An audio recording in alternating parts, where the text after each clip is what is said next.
Hello ನಮಸ್ಕಾರ ವೀಕ್ಷಕರೇ, ಈ ಹೊತ್ತಿನ ವಿಶೇಷ ಕಾರ್ಯಕ್ರಮಕ್ಕೆ ನಿಮಗೆಲ್ಲರಿಗೂ ಸ್ವಾಗತ. ನೀವು ನೋಡ್ತಾ ಇದ್ದೀರಿ ಈ ಕಾರ್ಯಕ್ರಮದ ಹೆಸರು ಕಣ್ಣಿನಲ್ಲಿ ಕಡ್ಡಿ ಅಂತ ಹೇಳಿ. ಪ್ರಪಂಚದಲ್ಲಿ ಎಷ್ಟೊಂದು ವಿಸ್ಮಯಗಳು, ಎಷ್ಟೊಂದು ವಿಚಾರಗಳು ನಡೀತಾ ಇರ್ತವೆ. ಇಲ್ಲಿ ಇವತ್ತು ನಾವು ಮಾತನಾಡೋದಕ್ಕೆ ಹೋಗ್ತಾ ಇರುವಂಥದ್ದು ಸುಮಾರು ಒಂದು 2-3 ದಿನದ ಹಿಂದೆ ಆದಂಥ ಬೆಳವಣಿಗೆಯ ಬಗ್ಗೆ ನಾವು ಇವತ್ತೊಂದು ಜನರಿಗೆ ಒಂದು ಅವೇರ್ನೆಸ್ ಕ್ರಿಯೇಟ್ ಮಾಡಿ ಆ ವಿಚಾರವನ್ನು ಬೇಸಾಗಿಟ್ಕೊಂಡು ಅದ್ರ ಸುತ್ತಮುತ್ತ ಇರುವಂಥ ಒಂದಿಷ್ಟು ವಿಚಾರಗಳನ್ನು ಮೆಲ್ಕು ಹಾಕುವಂಥ ಕಾರ್ಯಕ್ರಮನ ಈ ಕಣ್ಣಿನಲ್ಲಿ ಕಡ್ಡಿ. ಬಾರ್ಕೂರ್ನಲ್ಲಿ ಒಬ್ಬ ಹುಡುಗಿ ಶ್ರೀನಿಧಿ ಅಂತ ಆಕೆಯ ಹೆಸರು. ಆಕೆಯ ಕಣ್ಣಿನಿಂದ ಕಡ್ಡಿ ಹೊರಗಡೆ ಬರ್ತಾ ಇದ್ದಿದ್ದನ್ನು ಸುದ್ದಿ ಪ್ರಸಾರ ಆಗಿದ್ದು ನಮ್ಮ ವಾಹಿನಿಯಲ್ಲಿ ನೀವು ನೋಡಿದ್ದೀರಿ. ಜೊತೆಗೆ ಸಾಕಷ್ಟು ಮಾಧ್ಯಮದಲ್ಲೂ ಕೂಡ ಅದೆಲ್ಲ ಬಂದಿದೆ. ಬಂದ ನಂತರ ಏನಾಗಿದೆ ಅದು ತುಂಬ ಅಚ್ಚರಿ ಮತ್ತು ವಿಸ್ಮಯ ಎರಡನ್ನೂ ಕೂಡ ಕ್ರಿಯೇಟ್ ಮಾಡಿತ್ತು. ಇವತ್ತು ನಾವು ಮಾತನಾಡಬೇಕು ಅದನ್ನು ನೋಡಿದಂಥ ವೈದ್ಯರ ಬಗ್ಗೆ. ಅಂದರೆ ವೈದ್ಯ ಲೋಕದಲ್ಲಿ ಈ ಥರದ ವಿಸ್ಮಯಕಾರಿ ಘಟನೆಗಳೆಲ್ಲ ನಡೀತಾವ. ಬಿಕಾಸ್ ಬೇಡ ಅದ್ರ ಬಗ್ಗೆ ಡೀಟೇಲ್ ಆಗಿ ನಾವು ಇಂದು ಪ್ರೋಗ್ರಾಮ್ ನಾವು ಮಾತನಾಡ್ತಾ ಹೋಗೋಣ. ಈ ಹೊತ್ತಿನಲ್ಲಿ ಮಾತನಾಡೋದಕ್ಕೆ ನೇತ್ರ ತಜ್ಞರಾದ ಪ್ರಸಾದ್ ನೇತ್ರಾಲಯದ ಡಾಕ್ಟರ್ ಶಶಿಧರ್ ಅವರು ನಮ್ಮ ಜೊತೆ ಕಾರ್ಯಕ್ರಮದಲ್ಲಿದ್ದಾರೆ. ಡಾಕ್ಟ್ರೇ ನಮಸ್ಕಾರ. ನಮಸ್ಕಾರ. ಹೇಗಿದ್ದೀರಿ? ಮತ್ತೆ ಹೇಳ್ಬೇಕು ನೀವು. ಅಲ್ಲ, ನೀವು ಹೇಗಿದ್ದೀರಿ? ನಾವು ಚೆನ್ನಾಗಿದ್ದೀವಿ. S, good. ಓಕೆ ಡಾಕ್ಟ್ರೇ, ಅದೊಂದು ಪ್ಯಾಕೇಜ್ ನಾವು ಮಾಡಿದ್ವಿ ಶ್ರೀನಿಧಿಯ ಬಗ್ಗೆ. ಅವರು ನಿಮ್ಮ ಆಸ್ಪತ್ರೆಗೆ ಬಂದಿದ್ದರು. ನಿಮ್ಮ ಆಸ್ಪತ್ರೆಯ ಮೆಡಿಕಲ್ ಡೈರೆಕ್ಟರ್ ಅವರು ಡಾಕ್ಟರ್ ಕೃಷ್ಣ ಪ್ರಸಾದ್ ಅವರು ಅವ್ರನ್ನ ನೋಡಿದರು. ಐ ಅಂಡರ್ಸ್ಟ್ಯಾಂಡ್ ನೀವು ಕೂಡ ಆಕೆಯನ್ನು ನೀವು ನೋಡಿದ್ದೀರಿ ಅಲ್ವಾ? ಸೊ ಅದೆಲ್ಲವನ್ನು ನೀವು ಡೀಟೇಲ್ ಆಗಿ ಆಕೆಯನ್ನು ನೋಡಿದಾಗ ನಿಮ್ಗೇನು ಅನಿಸಿತ್ತು ಡೀಟೇಲ್ ಆಗಿ ಹೇಳೋದಕ್ಕಿಂತ ಮುಂಚೆ ವೀಕ್ಷಕರೇ, ಒಂದು 2 ದಿನದ ಹಿಂದೆ ಈ ಸುದ್ದಿ ನಮಗೆ ಮೊದಲು ತಿಳಿದಂಥ ಸಂದರ್ಭದಲ್ಲಿ ನಾವು ಒಂದು ನ್ಯೂಸ್ನಲ್ಲಿ ಪ್ಯಾಕೇಜನ್ನು ಪ್ರಸಾರ ಮಾಡಿದ್ವಿ. ಈ ಒಟ್ಟಾರೆ ಸುದ್ದಿ ಏನು ಅನ್ನೋದನ್ನು ಈ ಒಂದು 3 ನಿಮಿಷದ ಪ್ಯಾಕೇಜಲ್ಲಿ ನಿಮಗೆ ಗೊತ್ತಾಗುತ್ತೆ. ಅದನ್ನು ಮೊದಲು ನೋಡೋಣ, ನಂತರ ನಾನು ಡಾಕ್ಟರ್ ಜೊತೆ ಮಾತುಕತೆಯನ್ನು ಮುಂದುವರಿಸ್ತೀನಿ. ನೋಡಿ, ಈಕೆ ಶ್ರೀನಿಧಿ, ಉಡುಪಿ ಜಿಲ್ಲೆಯ ಬಾರ್ಕೂರು ಸಮೀಪದ ಹೇರಾಡಿಯಾಕೆ. ಚಿಕ್ಕಂದಿನಿಂದಲೇ ಒಂದು ಕಣ್ಣನ್ನ ಕಳೆದುಕೊಂಡಿದ್ದಳು. ಆದ್ರೆ ಕಳೆದ 10 ದಿನದಿಂದೀಚೆ ಬಲಕಣ್ಣಿನೊಳಗಿಂದ ಕಡ್ಡಿಗಳು ಉದುರುತ್ತಾ ಇವೆ. ದಿನದ 24 ಗಂಟೆಯೂ ಕಣ್ಣಿನಿಂದ ಕಡ್ಡಿಗಳು ಹೊರಬರುತ್ತಿದೆಯಂತೆ. ಕಡ್ಡಿ ಹೊರಬರುತ್ತಿದ್ದಂತೆ ವಿಪರೀತ ಉರಿ ಕಂಡು ಬರುತ್ತಿದ್ದು ತಲೆ ಸುತ್ತು ಬರುತ್ತಿದೆ. ಕೆಲವು ಬಾರಿ ಸ್ಮೃತಿಯು ತಪ್ತಾ ಇದೆ. ವೈದ್ಯರ ಬಳಿ ಹೋಗಿ ಚೆಕ್ ಮಾಡಿಸಿದ್ರು ಪರಿಹಾರ ಸಿಕ್ಕಿಲ್ಲವಂತೆ. ತಲೆನೋವು ಬಪ್ಪದ, ಈ ಬದಿ ಕೆನ್ನಿಡೀ ಸೆಳುದ ಮತ್ತು ಊಟ ಸೇರುವುದಿಲ್ಲ. ಅದು ನಿನ್ನೆ ಮೊನ್ನೆ ಮಾತ್ರ, ಅದು 10 ದಿವಸ ಆಯ್ತು. ಅದು ಹೆಟ್ಟತ್ತದು, ನೋವು ಬಪ್ಪುದು, ಕಣ್ಣಿಡಿ ಕೆಂಪು ಬಪ್ಪುದು ಎಲ್ಲ ಆಗ್ತದೆ, ತುರ್ಸ್ತದೆ. ದಿನಕ್ಕೊಂದು ಸುಮಾರು ಕಡ್ಡಿ ಬರುತ್ತೆ. ಎಷ್ಟೊಂದು ಲೆಕ್ಕ ಮಾಡ್ಲುದಿಲ್ಲ ನಾನು. ಶ್ರೀನಿಧಿ ತಾಯಿ ಗೀತಾಳಿಗೆ 3 ಹೆಣ್ಣು ಮಕ್ಕಳು. ಮನೆಯಲ್ಲಿ ಸಿಕ್ಕಾಪಟ್ಟೆ ಬಡತನ. ಮಾಧ್ಯಮಗಳಿಗೆ ಸುದ್ದಿ ತಿಳಿಯುತ್ತಿದ್ದಂತೆಯೇ ಸ್ಥಳೀಯರು ಶ್ರೀನಿಧಿಯನ್ನ ಉಡುಪಿಯ ಪ್ರಸಾದ್ ನೇತ್ರಾಲಯಕ್ಕೆ ದಾಖಲಿಸಿದ್ದಾರೆ. ಶ್ರೀನಿಧಿಯನ್ನ ಈಗಾಗಲೇ ಅಬ್ಸರ್ವೇಷನ್ನಲ್ಲಿ ಇಡಲಾಗಿದೆ. ವೈದ್ಯರು ಕೌನ್ಸಿಲಿಂಗ್ ಮಾಡಿದ್ದಾರೆ. ಕಣ್ಣಿಗೆ ಸಂಬಂಧಪಟ್ಟಂತೆ ಎಲ್ಲಾ ಚೆಕಪ್ಗಳನ್ನ ಮಾಡಲಾಗಿದೆ. ತಜ್ಞ ವೈದ್ಯರ ಪ್ರಕಾರ ಇದು ಅಟೆನ್ಷನ್ ಸೀಕಿಂಗ್ ಡಿಸಾರ್ಡರ್, ಅಂದ್ರೆ ಗಮನವನ್ನ ತಮ್ಮತ್ತ ಸೆಳೆಯುವ ಮಾನಸಿಕ ರೋಗ. ರೋಗಿಯ ಜೊತೆ ಸಂಬಂಧಿಕರ ಜೊತೆ ಮಾತುಕತೆ ಮಾಡಿದಾಗ ಕೆಲ ಸತ್ಯಗಳು ಹೊರಬಿದ್ದಿದೆ. ಕಣ್ಣಿನಲ್ಲಿ ಮರದ ಪೀಸುಗಳು ಬೀಳುವ ಅಥವಾ ಕಡ್ಡಿಗಳು ಬೀಳುವುದನ್ನು ನಾನು ನನ್ನ ಒಂದು 17-18 ವರ್ಷದ ನನ್ನ ಕಣ್ಣಿನ ವೈದ್ಯನಾದಂಥ ನನ್ನ ಕೆರಿಯರ್ನಲ್ಲಿ ನಾನು ಕೇಳಿಲ್ಲ. ಸೊ ನನ್ನ ಅನಿಸಿಕೆ ಏನಂತ ಹೇಳಿದರೆ, ಇದು ಒಂದು ಸೈಕ್ಯಾಟ್ರಿಕ್ ಡಿಸಾರ್ಡರ್ ಇರ್ಬೋದು. ಅಂದರೆ ರೋಗಿ ಅವಳಿಗೆ ತಿಳಿಯದೇ ಮಾಡುವಂಥ ಒಂದು ಕಂಡೀಷನ್ ಅಂತ ನಾನು ಹೇಳಲಿಕ್ಕೆ ಇಷ್ಟಪಡ್ತೇನೆ. Attention seeking disorder type of psychiatric. ಅಂದರೆ ನೀವು ಕೇಳಿರ್ಬೋದು, ಕೆಲವೊಂದು ಜನರು ಕೂದಲು ಉಗುರನ್ನು ತಿನ್ನುವಂಥ ಸಿಚುವೇಶನ್, ಅದೇ ಥರನೇ ಇದು ಒಂದು ಕಂಡೀಷನ್ ಅಂತ ನಾನು ಹೇಳಲಿಕ್ಕೆ ಇಷ್ಟಪಡ್ತೇನೆ. ಕಣ್ಣಿನಿಂದ ಹೊರಬರುವ ಕಡ್ಡಿಗಳು ಗೇರು ಮರದ ಗೆಲ್ಲಿನ ತುಂಡಿನಂತೆ ಕಾಣಿಸ್ತಾ ಇದೆ. ಎಲ್ಲವೂ ಒಂದೇ ಅಳತೆಯ ಕಡ್ಡಿಗಳು ಆಗಿರುವುದರಿಂದ ಯುವತಿಯ ಮತ್ತು ಮನೆಯವರ ಮೇಲೆ ಸಂಶಯ ಬರುತ್ತಿದೆ. ಒಟ್ಟಿನಲ್ಲಿ 24 ಗಂಟೆಗಳ ಅಬ್ಸರ್ವೇಷನ್ ನಂತರ ಈ ಕೇಸಿನ ಸತ್ಯಾಂಶ ಹೊರಬರಲಿದೆ. ದಿವಾಕರ್ ಹಿರೇಡ್ಕ, ಸ್ಪಂದನಾ ನ್ಯೂಸ್, ಉಡುಪಿ. ಓಕೆ, ಸೊ ಈ ಪ್ಯಾಕೇಜನ್ನು ನೀವು ನೋಡಿದ್ರಿ. ಹಾಗಾಗಿ ಸಂಕ್ಷಿಪ್ತವಾಗಿ ಈ ವಿಚಾರವನ್ನು ನೋಡದೇ ಇದ್ದವರಿಗೆ ಏನು ಅಂತ ಬ್ರೀಫ್ ಆಗಿ ಗೊತ್ತಾಗಿದೆ. ಎಸ್ ಡಾಕ್ಟರ್, ನೀವು ಮೊದಲು ಶ್ರೀನಿಧಿಯನ್ನು ನೋಡಿದ್ದು ಯಾವಾಗ?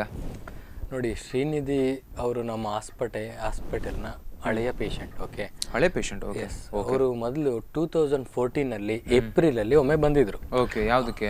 ಅವರು ಬಂದಿದ್ದ ಕಾರಣ ಏನಂದ್ರೆ ಅವರಿಗೆ ದೃಷ್ಟಿ ಕಡಿಮೆ ಇದೆ ಅಂತ ಬಂದಿದ್ರು. ಅವಾಗ ಯಾವುದೇ ರೀತಿ ಈ ತರ ಕಣ್ಣಿನಲ್ಲಿ ಮರದ ಚಕ್ಕೆಯ ಬರೋದು ಅಥವಾ ಕಲ್ಲು ಬರೋದು ಯಾವುದೇ ರೀತಿಯ ಒಂದು ಹಿಸ್ಟ್ರಿ ಇರಲಿಲ್ಲ. ಓಕೆ, ಅವಾಗ ಅವರು ಮೇನ್ ಬಂದದ್ದು ಏನಂದ್ರೆ ದೃಷ್ಟಿ ಕಡಿಮೆ ಇದೆ ಅಂತ ಬಂದಿದ್ರು. ಓಕೆ, ಆವಾಗ ನಾವು ಎಕ್ಸಾಮಿನೇಷನ್ ಮಾಡಿದಾಗ ಅವರ ಎಡಗಣ್ಣು ಒಂದು ಕಂಜನೈಟಲ್ ಎನಾಫ್ಥಾಲ್ಮೋಸ್ ಅಂತ ಕರಿತೀವಿ. ಅಂದ್ರೆ ಹುಟ್ಟಿದಾಗಿನಿಂದ ಆ ಕಣ್ಣಿನ ಬೆಳವಣಿಗೆ ಆಗಿರಲ್ಲ. ಓಕೆ, ಅದು ಅವಳು ಬೆಳೆಯುತ್ತಾ ಆಗಿದ್ದಲ್ಲ, ಆ ಪೇಷಂಟ್ಗೆ ಹುಟ್ಟಿದಾಗಿನಿಂದ ಎಡಗಣ್ಣಿಲ್ಲ. ಎಡಗಣ್ಣಿನಲ್ಲಿ ಯಾವುದೇ ರೀತಿಯ ದೃಷ್ಟಿ ಇಲ್ಲ.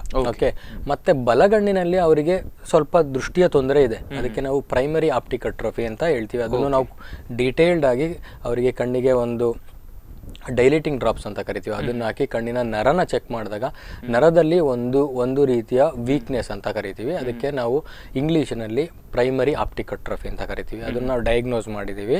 ಅವರಿಗೆ ವಿಷನ್ 6/18 ಅಂದರೆ ಮೆಡಿಕಲ್ ಟರ್ಮಿನಾಲಜಿಯಲ್ಲಿ 6/18 ಒಂದು 30 to 40% ವಿಷನ್ ಇದೆ ಅವರಿಗೆ ಆ ಕಣ್ಣಿನಲ್ಲಿ. ಓಕೆ, ಸೊ ಇದು ಮೊದಲ ಬಾರಿ ನಮ್ಮ ಆಸ್ಪತ್ರೆಗೆ ಶ್ರೀನಿಧಿ ಎಂಬ ಪೇಷಂಟ್ ಬಂದಾಗ ನಾವು ಅವರನ್ನ ಎಕ್ಸಾಮಿನೇಷನ್ ಮಾಡಿ ಈ ತರ ಡಯಾಗ್ನೋಸ್ ಮಾಡಿದ್ದು. ಓಕೆ ಓಕೆ ಓಕೆ ಶಶಿಧರ್ರೆ, ಈಗ ಡಾಕ್ಟರ್ ಕೃಷ್ಣ ಪ್ರಸಾದ್ ಅವರು ನಮಗೆ ದೂರವಾಣಿ ಸಂಪರ್ಕಕ್ಕೆ ಸಿಕ್ಕಿದ್ದಾರೆ.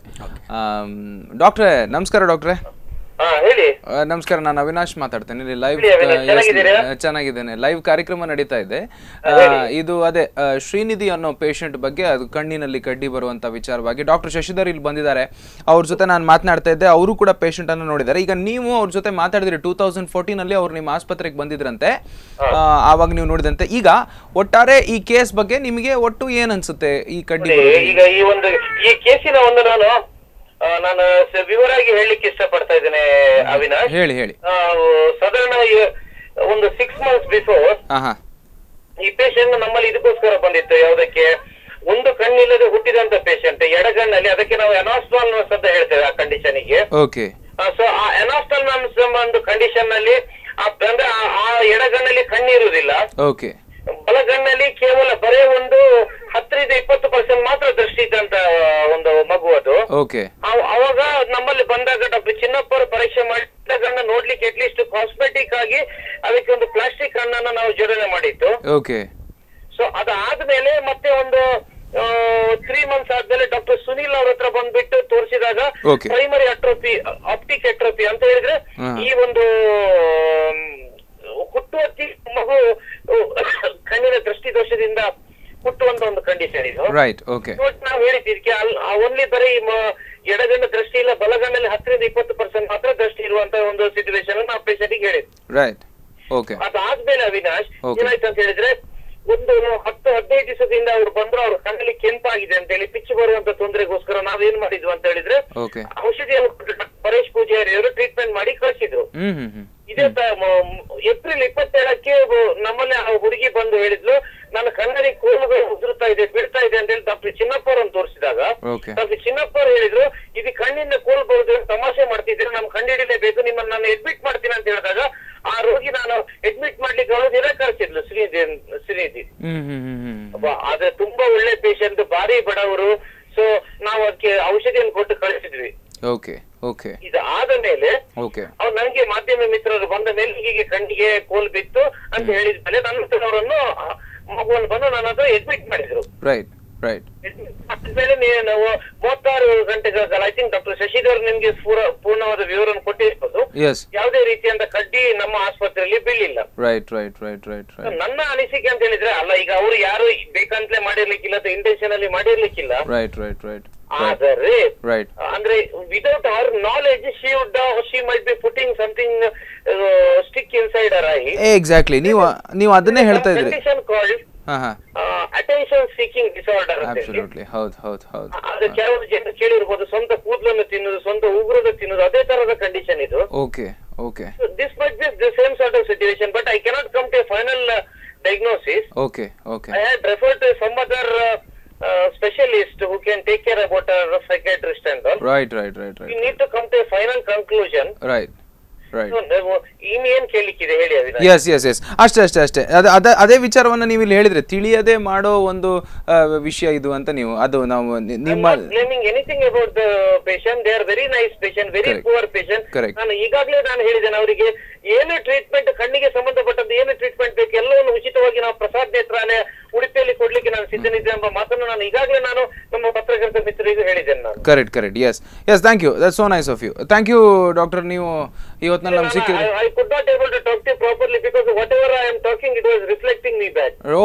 All right. ಇಲ್ಲ ನಿಮ್ಮ ವಾಯ್ಸ್ ತುಂಬಾ ಕ್ಲಿಯರ್ ಆಗಿದೆ. It is absolutely clear. Thank you very much for coming on. Thanks.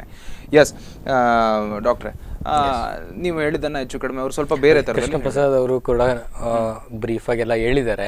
ಈಗ ನಮಗೆ ಒಂದೇ ವರಿ ಅಂದ್ರೆ ಈಗ ಅವರಿಗೆ ಒಂದೇ ಕಣ್ಣಿರೋದು, ಎಡಗಣ್ಣಲ್ಲಿ ಯಾವುದೇ ರೀತಿ ದೃಷ್ಟಿ ಇಲ್ಲ, ಬಲಗಣ್ಣಲ್ಲಿ ಕೂಡ ನರದ ತೊಂದರೆ ಇದೆ.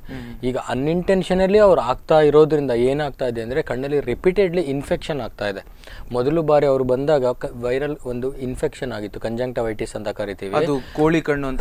ಇಟ್ ಇಸ್ ನಾಟ್ ಕೋಳಿ ಕಣ್ಣಿನಲ್ಲಿ ವಿವಿಧ, ಅದು ವೈರಲ್ ಕಂಜಂಕ್ಟಿವೈಟಿಸ್, ಅದು ವೈರಸ್ ಇಂದ ಹರಡೋ ರೋಗ ಕೋಳಿ ಕಣ್ಣು ನೀವು ಹೇಳ್ತಾ ಇರೋದು. ಬಟ್ ಈಗ ನಾವು ಫಾರಿನ್ ಬಾಡಿ ಹಾಕಿದ್ರೆ ಅಂದ್ರೆ ಕಣ್ಣಿಗೆ ಯಾವುದೇ ರೀತಿ ಹೊರಗಿನ ವಸ್ತುಗೆ ನಾವು ಫಾರಿನ್ ಬಾಡಿ ಅಂತ ಕರಿತೀವಿ. ಅದನ್ನ ಹಾಕೊಳ್ಳೋದ್ರಿಂದ ಏನಾಗುತ್ತೆ ಅಂದ್ರೆ ನಮ್ದು ಕಣ್ಣಿಂದ ಒಂದು ರೆಸ್ಪಾನ್ಸ್ ಬರುತ್ತೆ, ಇನ್ಫೆಕ್ಷನ್ ಆಗುತ್ತೆ ಅಥವಾ ಇನ್ಫ್ಲಮೇಷನ್ ಆಗುತ್ತೆ. ಎರಡಕ್ಕೂ ನಾವು ಕಂಜಂಕ್ಟಿವೈಟಿಸ್ ಅಂತ ಕರಿತೀವಿ. ಎರಡೇ ಕಂಜಂಕ್ಟಿವೈಟಿಸ್ ಅವ್ರು ಬಂದಾಗ ಒಮ್ಮೆ ಕಂಜಂಕ್ಟಿವೈಟಿಸ್ ಆಗಿತ್ತು. ಮತ್ತೆ ಇದು ಅನ್ಇಂಟೆನ್ಷನಲಿ ಅವ್ರು ಹಾಕೊಳ್ತಾ ಇರೋದ್ರಿಂದ ಏನಾಗ್ತಾ ಇದೆ ಅಂದ್ರೆ ಕಪ್ಪು ಗುಡ್ಡೆಯಲ್ಲಿ ಸ್ಕ್ರಾಚಸ್ ಆಗ್ತಾ ಇದೆ.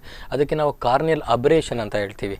ಸೊ ಇದು ಏನಾಗುತ್ತೆ ಅಂದರೆ ಎರಡರಿಂದ ಆಲ್ರೆಡಿ ಕಾಂಪ್ರಮೈಸ್ಡ್ ಆಗಿ ಅವರ ದೃಷ್ಟಿ ಕಡಿಮೆ ಇರೋ ಕಣ್ಣು ಈ ಎರಡರಿಂದ ಮತ್ತೆ ಇನ್ಫೆಕ್ಷನ್ ಆಗಿ ಮತ್ತೆ ದೃಷ್ಟಿಗೆ ಮತ್ತೆ ತೊಂದರೆ ಬರ್ಬೋದು.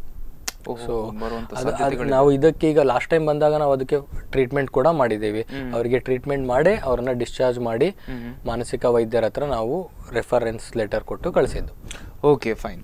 ಈಗ ಪಾಪ ನೀವು ಹೇಳಿದ್ರಿ ಕಡ್ಡಿಯನ್ನು ಹಾಕ್ತಾ ಇದ್ದಾರೆ ಅಂತ ಹೇಳಿದ್ರಿ. ಸೊ ಈಗ ಕಣ್ಣನ್ನು ನನಗೆ ಈ ಮುಟ್ಟೋದಕ್ಕೂ ನನಗೊಂಥರ ಹೇಳಿದೆ, ಸೊ ಡೆಲಿಕೇಟ್.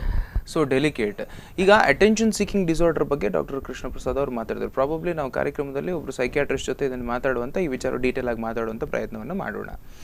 ಬಟ್ ಆ ಧೈರ್ಯ ಬರಬೇಕಲ್ಲ ಕಣ್ಣು. ಧೈರ್ಯ ಅಂದರೆ ಈಗ ಏನಾಗುತ್ತೆ ಅಂದರೆ ಈಗ ನಾವು ಪೇಷಂಟಿನ ಮಾನಸಿಕ ಸ್ಥಿತಿನೂ ಕೂಡ ಒಂದು ಅನಲೈಸ್ ಮಾಡಬೇಕಾಗುತ್ತೆ. ಸೊ ಅಟೆನ್ಷನ್ ಸೀಕಿಂಗ್ ಅಂದರೆ ಈಗ ಅವರು ಬೇರೆಯವ್ರದ್ದು ಒಂದು ಗಮನ ಸೆಳೆಯಲು ಮಾಡ್ತಾ ಇರೋ ಕೆಲಸ.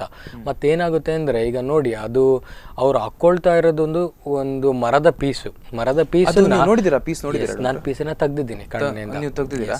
ಅದು ಎಲ್ಲಿ ಇರುತ್ತೆ? ಅಲ್ಲ, ಹಿಂಗ್ ನೋಡ್ಬೇಕಾದ್ರೆ ಅದು ಪೀಸು ಎಲ್ಲಿರುತ್ತೆ? ಕಣ್ಣಿನ ರೆಪ್ಪೆ ಇದೆಯಲ್ಲ, ರೆಪ್ಪೆ ಮತ್ತು ಕಣ್ಣಿನ ಗುಡ್ಡೆ ಎರಡರ ಮಧ್ಯೆ ಸ್ಪೇಸ್ ಇರುತ್ತೆ. ಹೀಗೆ ಮಾಡಿದಾಗ ಮೇಲ್ಗಡೆ ಕಣ್ಣಿನ ರೆಪ್ಪೆ ಮತ್ತು ಕಣ್ಣಿನ ಗುಡ್ಡೆ ಇದೆಯಲ್ಲ ಅದ್ರ ಮಧ್ಯೆ ಸ್ಪೇಸ್ ಇರುತ್ತೆ. ಈಗ ನೀವು ಕೆಳಗೆ ನೋಡಿ ರೆಪ್ಪೆನ ಪುಲ್ ಮಾಡಿದ್ರೆ ಸ್ಪೇಸ್ ಇರುತ್ತೆ. ಇದು ನಾವು ಕಣ್ಣಿನ ಇದೊಂದು ಮಾರ್ಜಿನ್ ಅಂತ ಹೇಳ್ತೀವಿ, ಆರ್ಬೈಟಲ್ ಮಾರ್ಜಿನ್ ಅಂತೀವಿ, ಸುಪೀರಿಯರ್ ಆರ್ಬೈಟಲ್ ಮಾರ್ಜಿನ್ ಅಂತೀವಿ. ಆ ಮಾರ್ಜಿನ್ ಮತ್ತು ಕಣ್ಣಿನ ರೆಪ್ಪೆ ಇದೆಯಲ್ಲ ಅದ್ರ ಮಧ್ಯೆ ಸ್ಪೇಸ್ ಇರುತ್ತೆ. ಆ ಸ್ಪೇಸ್ ಅಲ್ಲಿ ನಾವು ಇವ್ರು ಏನ್ ಮಾಡ್ತಾ ಇದ್ದಾರೆ ಅಂದ್ರೆ patient unintentionally she is putting the sticks into our eyes. ಕಣ್ಣಿನ ಒಳಗಡೆ ಹಾಕ್ಕೊಳ್ತಾ ಇರೋದ್ರಿಂದ ಏನಾಗುತ್ತೆ ಅಂದ್ರೆ ಅಲ್ಲಿ ಅದು ಇರಿಟೇಷನ್ ಮಾಡ್ಲಿಕ್ಕೆ ಶುರು ಆಗುತ್ತೆ. ಅದರಿಂದ ಈ ಸೈಡಿನ ಎಡೇಕ್ ಬರ್ಬೋದು. ಅವ್ರಾಗ್ಲೇ ಪೇಷಂಟ್ ರೆಕಾರ್ಡ್ ನೀವು ಫಸ್ಟ್ ಒಂದು ಕ್ಲಿಪ್ ತೋರಿಸಿದ್ರೆ ಅದರಲ್ಲಿ ಹೇಳ್ತಾ ಇದ್ರು ಅಂದ್ರೆ ಪೇಷಂಟ್ ನನಗೆ ಆ ಸೈಡ್ ತಲೆನೋವು ಬರುತ್ತೆ, ತಲೆ ಸುತ್ತಿದ ಹಾಗೆ ಆಗುತ್ತೆ, ಕಣ್ಣಿನ ನೋವು ಬರುತ್ತೆ. ಯಾಕೆಂದ್ರೆ ಅವರೇ ಮಾಡ್ಕೊಳ್ತಾ ಇರೋ ತೊಂದರೆ ಇದು. ಕಣ್ಣಿಗೆ ಏನಾದರೂ ಇಟ್ಟರೆ ಅಲ್ಲಿ ಇರಿಟೇಷನ್ ಆಗಿ ಅವರಿಗೆ ಬಲಭಾಗದಲ್ಲಿ ತಲೆನೋವು ಬರ್ತಾ ಇದೆ. ಮತ್ತೆ ಅದು ಹಿಡಿಯೋದ್ರಿಂದ ಕಣ್ಣಲ್ಲಿ ಕಾರ್ನಿಯಲ್ ಅಬ್ರೇಷನ್ ಆಗಿದೆ, ಕಂಜಂಕ್ಟಿವೈಟಿಸ್ ಆಗಿದೆ, ಕಣ್ಣಿನಲ್ಲಿ ನೋವು ಆಗಿದೆ, ಕಣ್ಣಲ್ಲಿ ನೀರು ಬರ್ತಾ ಇದೆ. ಈ ಎಲ್ಲ ತೊಂದರೆನೂ ತಾವೇ ತಂದ್ಕೊಳ್ತಾ ಇದ್ದಾರೆ. ನಾವು ಇನ್ನೊಂದು ಏನು ಮಾಡಿದ್ವು ಅಂದರೆ ಈಗ ಕಣ್ಣಿನಲ್ಲಿ ಕಡ್ಡಿ ನಿಜವಾಗ್ಲೂ ಬರುತ್ತೆ ಅಂತನ ಇಟ್ಕೊಳ್ಳೋಣ. ಓಕೆ, ಸೊ ನಾವೀಗ ಅದನ್ನ ಅಕ್ಸೆಪ್ಟ್ ಮಾಡ್ಕೊಳ್ಳೋಣ. Patient will accept that she is not putting ಅಂತ ಹೇಳಿ. ಸೊ ಅದಕ್ಕೆ ನಾವೇನು ಮಾಡಿದ್ವಿ ಅಂದ್ರೆ ಮಾತಾಡಿದ್ರಲ್ಲ, ಮಾತಾಡಿದಾಗ ಅವ್ರು ಹೇಳಿದ್ರು ನಾನು ಆಗ್ತಾನೆ ಇಲ್ಲ ಅಂತ ಹೇಳಿದ್ರು. Yes, that is denial. She is denying the fact. Okay, so ಮತ್ತೇನು ಮಾಡಿದ್ವು ಅಂದರೆ ಅವರು 3rd of May ಅಂದರೆ ಸಂಡೇ ಬಂದಿದ್ರು. ಸಂಡೇ ಮಾರ್ನಿಂಗ್ ಬಂದಾಗ ನಾನು ಪೇಷಂಟನ್ನು ನೋಡಿದೆ, ಮತ್ತು ಡಾಕ್ಟರ್ ಕೃಷ್ಣ ಪ್ರಸಾದ್ ಕೂಡ ಇದ್ದರು. ಅವರು ನೋಡಿ ಅದನ್ನು ರಿಮೂವ್ ಮಾಡಿದ್ರು. ಸೊ ನಾವು ನೆಕ್ಸ್ಟ್ ಏನು ಮಾಡಿದ್ವು ಅಂದರೆ we admitted the patient. Admit ಮಾಡಿಕೊಂಡು ನಾವೇನು ಮಾಡೋದು ಅಂದರೆ we just admitted for the sake of observation. Okay, ಯಾವುದೇ ಟ್ರೀಟ್ಮೆಂಟ್ಗಿನ್ನ ಅವ್ರನ್ನ ನಿಜವಾಗ್ಲೂ ಕಡ್ಡಿ ಬರ್ತಾ ಇದೆಯಾ ಅನ್ನೋದಕ್ಕೆ ಅಡ್ಮಿಟ್ ಮಾಡಿದ್ದು ನಾವು. We did A 24 hours observation. Okay, ಅದರಲ್ಲಿ ಯಾವುದೇ ರೀತಿಯ ಕಡ್ಡಿ ಬರಲಿಲ್ಲ. ಓಕೆ, ಆಫ್ಟರ್ ದಟ್ ವಿ ಎಕ್ಸಾಮಿಂಡರ್, ಯಾವುದೇ ರೀತಿ ಕಡ್ಡಿ ಬರಲಿಲ್ಲ. ಸೊ ಅದರಲ್ಲಿ ಇಟ್ ಈಸ್ ಪ್ರೂವನ್, ಅವರೇ ಇಟ್ಕೊಳ್ತಾ ಇದ್ದಾರೆ ಅಂತ ಪ್ರೂವ್ ಮಾಡಿ ಕಳಿಸಿದ್ದು. ಯಾವುದೇ ಇದು ಒಂದು ಕಂಡೀಷನ್ ಅಂತ ನಾವು ಎಕ್ಸ್ಪ್ಲೇನ್ ಮಾಡೋದು ಕಷ್ಟ. ಅವ್ರ ಕಣ್ಣಿನ ಒಳಗಡೆ ಕಡ್ಡಿ ಹಾಕೋದ್ರಿಂದ ಅದು ಕಡ್ಡಿ ಅಲ್ಲಿದೆ. ಏನು ಭಾರ ಇತ್ತು ಅದು? ಕಡ್ಡಿ ಚಕ್ಕೆ ಚಕ್ಕೆ ಪೀಸ್ ನೋಡಿರ್ತೀರಲ್ಲ ನೀವು, ಮರದ ಒಂದು ಪೀಸ್, ಅದು ಲೈಟ್ ಆಗೇ ಇರುತ್ತೆ, ಅದೇನು ಭಾರ ಇರಲ್ಲ. ಓನ್ಲಿ ಥಿಂಗ್ ಅಂದ್ರೆ ಅದು ಮೆಕ್ಯಾನಿಕಲಿ ಅದು ಹಾಕ್ಕೊಳ್ತಾ ಇರೋದ್ರಿಂದ ಅದರಿಂದ ಮೆಕ್ಯಾನಿಕಲ್ ಎಫೆಕ್ಟ್ ಆಗಿ ಕಾರ್ನಿಯಲ್ ಅಬರೇಷನ್ಸ್ ಆಗ್ತಾ ಇರಬಹುದು ಅಥವಾ ಇನ್ಫೆಕ್ಷನ್ ಆಗ್ತಾ ಇದೆ. ಸೊ ಇದು ಅವರೇ ಮಾಡ್ಕೊಳ್ತಾ ಇರೋ ಸ್ವಯಂಕೃತವಾದ ಒಂದು ಅಪರಾಧ, ಅದರಿಂದ ಅವರಿಗೆ ತೊಂದರೆ ಆಗ್ತಾ ಇದೆ. ಅದಕ್ಕೆ ನಾವೇನು ಮಾಡಿದ್ವಿ ಅಂದರೆ ಮಾನಸಿಕ ವೈದ್ಯರ ಹತ್ರ ಅಟೆನ್ಷನ್ ಸೀಕಿಂಗ್ ಡಿಸಾರ್ಡರ್ ಅಥವಾ ಅಟೆನ್ಷನ್ ಸೀಕಿಂಗ್ ಬಿಹೇವಿಯರ್ ಇದೆ ಅಂತೇಳಿ ಫರ್ದರ್ ಎವ್ಯಾಲ್ಯೂಯೇಷನ್ಗೆ ನಾವು ಅವ್ರ ಹತ್ರ ಕಳಿಸಿದೀವಿ. ಸೊ ಅದರಿಂದ ನಮಗೆ ಫೀಡ್ಬ್ಯಾಕ್ ಬರಬೇಕು. Yes, and we are ready to help the patient in whatever treatment aspects. ಹೌದು, ಅದೇ ಹೇಳಿದ್ರು. ಅಲ್ಲ, ಈಗ ಇನ್ನೊಂದು ಅವರು ತಾಯಿ ಜೊತೆ ನೀವೇನಾದ್ರು ಮಾತಾಡಿದ್ರ? ಅಂದ್ರೆ ನಾವು ತಾಯಿ ಜೊತೆ ತುಂಬ ಇಂಟ್ರಾಕ್ಷನ್ ಮಾಡಲಿಲ್ಲ, ಯಾಕೆಂದರೆ ಅವರು ಸ್ವಲ್ಪ ಶೈ ಕೈಂಡ್ ಆಫ್ ಎ ಪರ್ಸನ್. ಅವ್ರು ಮಾತಾಡ್ಲಿಕ್ಕೆ ಇಷ್ಟಪಡ್ತಾ ಇರಲಿಲ್ಲ ಯಾರ ಜೊತೆನೂ. ಸೊ ಹಾಗಾಗಿ ತುಂಬಾ ಅವ್ರ ಜೊತೆ ನಾವು ಕೂತು ಮಾತಾಡ್ಲಿಕ್ಕೆ ಆಗಲಿಲ್ಲ. ನನಗೆ ಕೇಳಿದರೆ ನೀವು ತಾಯಿ ಮತ್ತು ಮಗಳಿಗೆ ಇಬ್ಬರಿಗೂ ಕೂಡ ನಾವು ಎವ್ಯಾಲ್ಯೂಯೇಷನ್ ಮಾಡಬೇಕಾಗುತ್ತೆ. ಸೊ ಮೇ ಬಿ ಈಗ ಬೇರೆಯವ್ರ ಎನ್ಕರೇಜ್ಮೆಂಟ್ ಇಲ್ದಲೆ ಅವರು ಪೇಷಂಟ್ ಒಬ್ಬರೇ ಮಾಡ್ತಾ ಇರೋ ಸಾಧ್ಯತೆ ತುಂಬ ಕಡಿಮೆ. ಸೊ ತಾಯಿಯೇ ಕೂಡ ಒಂದು ಇರ್ಬೋದು. ಸೊ ಅದಕ್ಕಾಗಿ ನಾವು ನಮ್ಮ ಸೈಡಿಂದ ಏನೇನು ಟ್ರೀಟ್ಮೆಂಟ್ ಮಾಡ್ಲಿಕ್ಕಾಗುತ್ತೋ ಮಾಡಿದ್ದೀವಿ. ಆಸ್ ಎ ಮೆಡಿಕಲ್ ಅಥವಾ ಅಫ್ಥಾಲ್ಮಾಲಜಿಸ್ಟ್ ಏನು ಟ್ರೀಟ್ಮೆಂಟ್ ಕೊಡಬೇಕು ಕೊಟ್ಟಿದ್ದೀವಿ. ಸೊ ಇನ್ನು ಫರ್ದರ್ ಮ್ಯಾನೇಜ್ಮೆಂಟನ್ನು ನಾವು ಸೈಕಿಯಾಟ್ರಿ ಡಾಕ್ಟರಿಗೆ ರೆಫರ್ ಮಾಡಿದ್ದೀವಿ. ಅವರಿಂದ ಫೀಡ್ಬ್ಯಾಕ್ ಬರಬೇಕು. ಓಕೆ, ನಾವು ಸೈಕಿಯಾಟ್ರಿಸ್ಟ್ ಹತ್ರನೂ ಮಾತನಾಡೋದಕ್ಕೆ ಪ್ರಯತ್ನ ಪಡೋಣ. ಅಟ್ ದ ಸೇಮ್ ಟೈಮ್ ಅವರು ಶ್ರೀನಿಧಿ ಇದಾರಲ್ಲ, ಅವರ ತಾಯಿ ಹತ್ರನೂ ಒಂದು ಫೋನ್ ಮೂಲಕ ಅವ್ರ ಜೊತೆ ಮಾತನಾಡೋದಕ್ಕೆ ಪ್ರಯತ್ನ ಪಡೋಣ ನಾವು. ಈಗ ಅಟೆನ್ಷನ್ ಸೀಕಿಂಗ್ ಡಿಸಾರ್ಡರ್ ಬಂದಾಗ ಇದೇ ಥರ ಕಣ್ಣಿಗೆ ಸಂಬಂಧಪಟ್ಟಾಗೆ ಬೇರೆ ಯಾರಾದರೂ ಪೇಷಂಟನ್ನು ನೋಡಿದಂತಹ ಏನಾದರೂ ಘಟನೆ? ಅಂದರೆ ಈಗ ನೋಡಿ, ಅಟೆನ್ಷನ್ ಸೀಕಿಂಗ್ ಡಿಸಾರ್ಡರಲ್ಲಿ ಈಗ ಕಣ್ಣಲ್ಲಿ ಕಡ್ಡಿನೇ ಹಾಕ್ಕೊಳ್ಬೇಕು ಅಂತಿಲ್ಲ. ಕಣ್ಣಲ್ಲಿ ನೋವು ಅಂತ ಬರ್ಬೋದು, ಹೆಡೇಕ್ ಇದೆ ಅಂತ ಹೇಳಿ ಬರ್ಬೋದು. So other psychiatric condition manifestation ಆಗಿ ಬರ್ಬೋದು. ಅಂದರೆ ಕಾಯಿಲೆ ಇಲ್ಲ, ಆದರೆ ನನ್ನ ಹತ್ರ ಕಾಯಿಲೆ ಇದೆ ಅಂತ ತೋರಿಸ್ಕೊಳ್ಳೋದು ಒಂದು ಮಾನಸಿಕ ರೋಗ. ಅದರಲ್ಲಿ ತಲೆನೋವಿದೆ ಅಂತ ಹೇಳಿ ಬರ್ಬೋದು, ಕಣ್ಣಿನ ಒಳಗಡೆ ತುಂಬ ನೋವುತ್ತೆ ಅಂತ ಬರ್ಬೋದು, ಅಥವಾ ಕಣ್ಣಲ್ಲಿ ನನಗೆ ದೃಷ್ಟಿನೇ ಕಾಣಿಸ್ತಾ ಇಲ್ಲ ಅಂತ ಬರ್ಬೋದು. ಈ ಥರ ಪೇಷಂಟ್ ಎಲ್ಲ ನಾವು ತುಂಬ ನೋಡಿದ್ದೀವಿ. ಸೊ ಅದಕ್ಕೆ ನಾವು ಮತ್ತೆ ಕೆಲವರು ಏನು ಕಾಣಿಸಲ್ಲ ಅಂತಲೂ ಹೇಳ್ತಾರೆ. ಸೊ ಅದಕ್ಕೆ ನಮಗೆ ಕೆಲವು ಮೆಡಿಕಲ್ಲಿ ನಾವು ಹೇಗೆ ಚೆಕ್ ಮಾಡಬೇಕು, ಎಕ್ಸಾಮಿನೇಷನ್ ಮಾಡಬೇಕು ಅಂತ ಇರುತ್ತೆ. ನಾವು ಅದನ್ನು ಫಾಲೋ ಮಾಡಿದಾಗ ನಮಗೆ ಗೊತ್ತಾಗುತ್ತೆ ಪೇಷಂಟ್ ಈಸ್ ಲೈಯಿಂಗ್ ಅಂತೇಳಿ, ಸುಳ್ಳು ಹೇಳ್ತಾ ಇದ್ದಾರೆ, ಅಥವಾ ಅಟೆನ್ಷನ್ ಸೀಕಿಂಗಿಗೆ ಆ ಥರ ಮಾಡ್ತಾ ಇರ್ತಾರೆ. ಯೂಶಲಿ ಮಕ್ಕಳು ಆ ಥರ ಮಾಡ್ತಾರೆ ಕೆಲವೊಮ್ಮೆ, ತಾಯಿ ತಂದೆ ಗಮನ ಸೆಳೀಲಿಕ್ಕೆ ಆ ಥರ ಮಾಡ್ತಾರೆ ಮಕ್ಕಳು. ಮತ್ತೆ ತುಂಬ ವಯಸ್ಸಾದವರು ಕೂಡ ಆ ಥರ ಮಾಡ್ಬೋದು. ಓಕೆ, ಆ ಥರ ಪೇಷಂಟ್ ನಾವು ತುಂಬ ನೋಡಿದ್ದೀವಿ. ಬಟ್ ನನ್ನ ಕೆರಿಯರಲ್ಲಿ ನಾನು ಫಸ್ಟ್ ಟೈಮ್ ಈ ಥರ ಕಣ್ಣಲ್ಲಿ ಚಕ್ಕೆ ಹೋಗಿ ನೋಡ್ತಾ ಇರೋದು. ನಾನು ಆ ಪೇಷಂಟನ್ನು 3-4 ಟೈಮ್ಸ್ ನೋಡಿದ್ದೀನಿ. ಫಸ್ಟ್ ಟೈಮ್ ಬಂದಾಗ ನಾವು ಜಸ್ಟ್ ಅವರು ದೃಷ್ಟಿ ಕಡಿಮೆ ಅಂತ ಬಂದಿದ್ರು. ಲಾಸ್ಟ್ ಒಂದು 3-4 ಮಂತ್ಸಿಂದ ಅವರು 2-3 ಸಲ ಕಡ್ಡಿ ಹೋಗಿದೆ ಅಂತ ಬಂದಿದ್ದಾರೆ. ಅವರು ಫಸ್ಟ್ ನೀವು ಕ್ಲಿಪ್ಪಲ್ಲಿ ತೋರಿಸಿದ್ರೆ 10 ದಿವಸದಿಂದ ನನಗೆ ಈ ಪ್ರಾಬ್ಲಮ್ ಇದೆ ಅಂತ ಹೇಳಿದ್ರು. ಅದು ಸುಳ್ಳು. ಯಾಕೆಂದರೆ ಅವರು ನಮ್ಮ ಹಾಸ್ಪಿಟಲಲ್ಲಿ ರೆಕಾರ್ಡ್ ಕೂಡ ಇದೆ. ಅವರು ಲಾಸ್ಟ್ 3-4 ಮಂತ್ಸಿಂದ ಇದೇ ಪ್ರಾಬ್ಲಮಿಂದ ಬಂದಿದ್ದಾರೆ. 3-4 ಮಂತ್ಸಲ್ಲೂ ನಾವು 3-4 ಕಡ್ಡಿನ ತೆಗ್ದಿದ್ದೀವಿ ಅವರ ಕಣ್ಣಿಂದ. ಆಮೇಲೆ ಕಂಜಂಕ್ಟಿವೈಟಿಸ್ ಆಯಿತು, ಮತ್ತೆ ಬಂದರು, ಕಣ್ಣಿನ ಇನ್ಫೆಕ್ಷನ್ನಿಗೆ ಅದಕ್ಕೂ ಟ್ರೀಟ್ಮೆಂಟ್ ಮಾಡೋದು, ಮತ್ತೆ ಕಡ್ಡಿ ಹೋಗಿದೆ ಅಂತ ಮತ್ತೆ ಬಂದರು. ಸಂಡೇ ಬಂದಾಗ ನಾವು ಈ ಮೀಡಿಯಾ ಅಟೆನ್ಷನ್ ಎಲ್ಲ ಅವಾಗ ಕ್ರಿಯೇಟ್ ಆಗಿದೆ. ಓಕೆ, ಅಬೌಟ್ ಮೀಡಿಯಾ ಅಟೆನ್ಷನ್ ನಾನು ನಿಮ್ಮ ಜೊತೆ ಮಾತಾಡ್ತೇನೆ. ವೀಕ್ಷಕರನ್ನು ನೋಡ್ತಾ ಇದ್ರೆ ಒಂದು ವಿಶೇಷ ಕಾರ್ಯಕ್ರಮ. ಈಗ ಒಂದು ಸಣ್ಣ ಬ್ರೇಕ್ ನಂತರ ಮತ್ತೆ ನಮ್ಮ ಮಾತುಕತೆ ಮುಂದುವರಿತದೆ.